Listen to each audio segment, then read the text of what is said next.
my health doesn't affect you. Going back to the soda example, how does me drinking a whole lot of soda affect any of you? I could have a heart attack, I could die, but you all would still live. So why is it the government wants to institute these taxes? Well, now people are saying that, well, we're paying for his health care. Should they be? I mean, absolutely not. My health care, again, is my responsibility. I either pay for it with my own income, with my own property, or I don't get it. I'm not entitled to what someone else has simply because they have it and I don't. Like, the three basic principles, as I've stated before, there's another great video on this online if you want to look up the philosophy of liberty. It's a short little animation skit.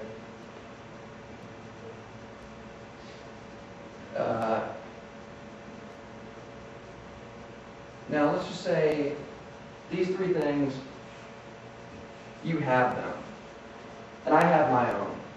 Now if I were to say, okay, you have this, but I don't like it. I don't think you can do that. I don't want you to be able to, I don't know, go about your day in that particular way. Then I'm taking away your liberty. If I'm saying, okay, you have that, or I don't have something, therefore, and I can't afford it on my own, therefore, you all should pay for me. You all should be the ones providing it to me. This is a very progressive ideal. Most of you are aware of it. It came about in the 1900s. Teddy Roosevelt suggested socialized health care way back then. And we could say, property, I'm entitled to it, even without doing the work, even if I can't afford it. Then you're taking away my property. Now, an interesting fact is that in the UN Declaration of Human Rights, which I've read, and it's a joke, quite honestly, if you read it, one of the things that they say all human beings are entitled to is recreation, free time, a vacation every year. Everyone is entitled to it, no matter what. And now, unfortunately, I'm not sure if we signed off to it or not, but most countries in the United Nations did. Now this is saying that no matter what happens, they have a positive right to something else. And these are two very differing theories. Running out of board space, but the two very different theories here are differences between positive rights and negative rights. Now, positive rights are saying you have a right to something, and negative rights are ones in which you say, oh, someone else can't keep me from it. Now, positive rights are the ones that say, oh, you're entitled to health care, or even more humanitarian things like water, food, shelter, clothing. While negative rights are these. These are the only true rights. Because these are the only ones that arise out of your free will, of your choices, while these rights inhibit free will. They present a contradiction. You cannot have both these rights and these rights. You cannot both have liberty and property and then say, oh, you have to give up your liberty and your property to someone else. Contradictions do not exist in nature. Anyone who accepts a contradiction as reality, in fact, denies reality. They're saying that two opposing things can coexist in a world when they're totally opposite. Like I could go outside and Carter could go outside, we'd look at the sky, I say the sky is blue, Carter would say it's red. Now, even if he actually sees the sky as red, does that mean we're both right? We're not. See, that's a big subjectivist argument, saying, oh, we only know what we know through our empirical senses. Our senses are objective, therefore reality is subjective. I could picture you floating off the floor right now, 1984 reference. That doesn't mean you actually float off the floor. Now, as it is, there's only one reality. There's only one way to live. So in the end, one of these theories has to go down. Either has to be the one that says you're entitled to everything, no matter what you do. Or it's just you're entitled to your own life and nothing else. You're not entitled to the life of someone else. You can't force them to do what you want. Everyone is seeking their own best interest. And when they do that, when we all admit that we're seeking our best interest, the world will be a lot better place. If I say, oh, I'm doing this for such and such, well, why are you doing it for such and such? Shouldn't they be doing it for themselves? Say, oh, I'm doing this for the benefit of mankind, as if mankind were an entity that could actually exist. I'm doing this for society. is the one you usually hear. That doesn't mean that I can actually say, oh, well, that makes it right for me to do these things. It doesn't mean that what the end I'm reaching is good for them. You see, society, lots of politicians say for the good of society. I have no clue why. The society is made up of, surprise, surprise, individuals. People who have their own wants, their own needs, and they don't agree.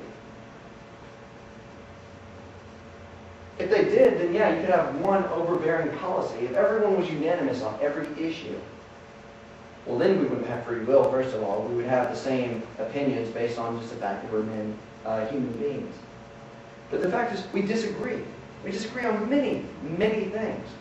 We disagree on whether or not what church to worship at. We disagree on how to spend our money. We disagree on what job to get. And those disagreements are fine. They're acceptable. They're actually good. Because when we disagree, then we can go back and forth and find out which one ends up being the best, which one ends up being the most valuable overall. And the free market will allocate price to it if it is an employment type thing. And the most valuable thing will win out. Now, I will argue to you tonight that liberty is the most valuable quality we can have, ever. See, many people say, oh, well, life is the most important thing. It must be protected at all costs. Anyone who knows anything about history would remember Patrick Henry's famous speech, give me liberty or give me death. New Hampshire's license plates say live free or die across them. So what is life without liberty? Just say we took this out. If we're living, but we aren't free, what are we? We're slaves. Plain and simple, that's all we are. We have no rights, we have no abilities, we have no choice in what we do in life. And life without liberty to me is not worth living. I will fight every day of my life for liberty. Because that is the only thing that makes life worthwhile. Because my life, I'm entitled to everything that makes my life worthwhile. Or I'm entitled to seek everything that makes my life worthwhile. I'm entitled to seek my values. A lot of people say, well, liberty doesn't always make people happy. Matter of fact, we have too much choice in our society nowadays. People are inherently unhappy because of all the options they have. Now, I can just give you an example right now. I went to Outback last week with my parents. My dad was complaining the menu wasn't big enough. We didn't have enough choices. But the argument is people don't like their liberty. They want choices to be made for them. They want it to be made easy. Well, that's fine. They can do that on their own. They can give up their own liberty, but they can't give up mine. My liberty, my life, and my property are mine to give. Not someone else's to give or to receive. If I'm to sit there and say, okay, you don't want your liberty, then we're going to use the government to take away everyone's liberty. It's counterintuitive. It denies me my free will. And in the end, it will deny him. Let's just say he wants his liberty back. Well, he already gave it to the government. He can't get it back. It's already consumed by that fire. Now, one of the issues we have today is that the government is inherently against liberty. It is inherently enslaving us. It's inherently robbing us. We have, whether we want to or not, we're going to pay to the Social Security system. We're going to pay to Medicare. We're going to pay to Medicaid. We can fight that all we want, but until we win, our money is going to be going to something that we're probably not even going to see. But we have no choice in the matter. What we need to do is we have to tell the government, we have to get out there, we have to say, you're not entitled to what I prefer. I'm entitled to it. I'm entitled to my life. You're entitled to yours, you're entitled to yours, he's entitled to his. And when we all try to say, oh, well, we think this is best for everybody, well, you ignore the outliers. Say these two agree. Do they have any right over this one? They don't. He knows what he wants. They know what they want. They can seek it on their own. They don't need him to get what they want, and if they do, it's not a just value. There are such things as unjust values. Let's just say, for some reason, in this room, I just wanted to beat Carter senseless right now. Despite the fact that I probably don't have the strength or physical force to do so. The fact is that value is unjust. Because if I give myself free will, if I say, through my reason and through my judgment, I have free will, but he has the same faculties as I do as a human being. He has the same judgment, the same reason.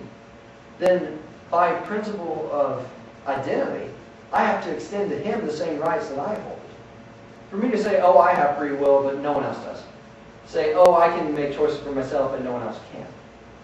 That's inherently a contradiction. You'll see a lot of those in our politics nowadays.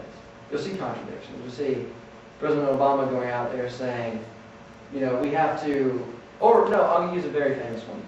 George Bush, following the 2008 collapse of our banking system and our stock market, famously said that he went against free market principles in order to save the free market.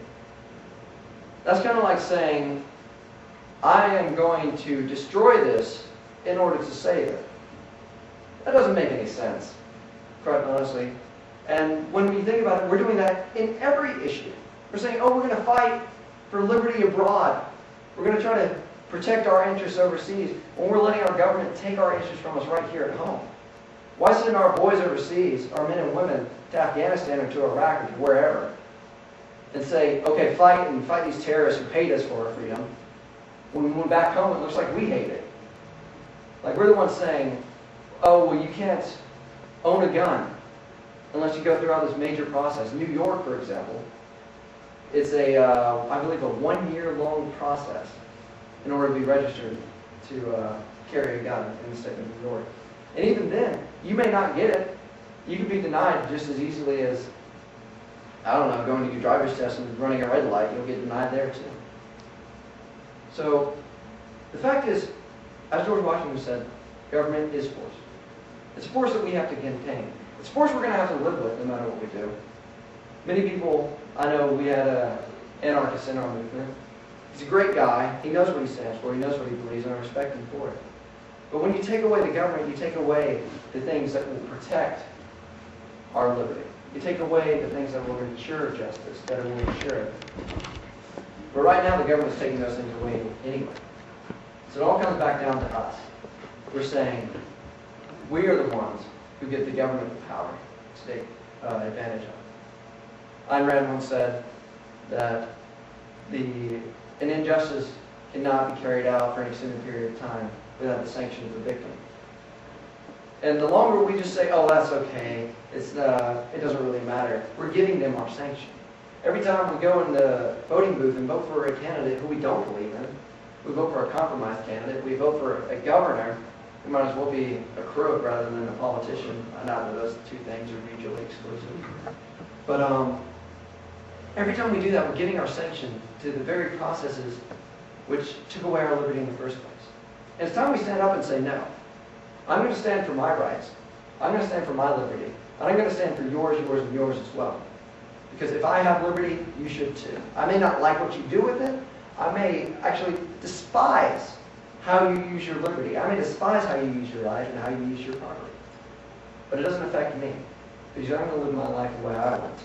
I'm going to live my life freely and independently of your will. And I will free myself from this government. And what we have to do is we have to get united. We have to get active. We have to understand what we believe in. We have to understand the very principles we stand for. And only then, only when we bring about a cultural change to this country will we say, I am not my brother's keeper. I am my keeper and no one else. Only then can we be free. Thank you.